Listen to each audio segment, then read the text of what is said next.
My name's Lisa Graves, I'm 27 and from Lincoln, and I've been suffering with chronic hiccups since February 2008. Surprise state. Because I've never... Oh, they're only around the corner. Crappy car of his. On a daily basis, it doesn't really affect me that much. Me, my husband, my children, close friends and family, we're all that used to it, we don't really notice it. But my line of work, I deal with a lot of new people on a daily basis.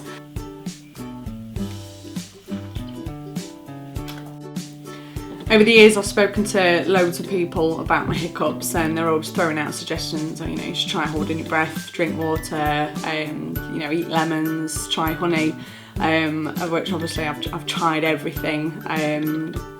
The suggestions that have been given from some people have been quite funny.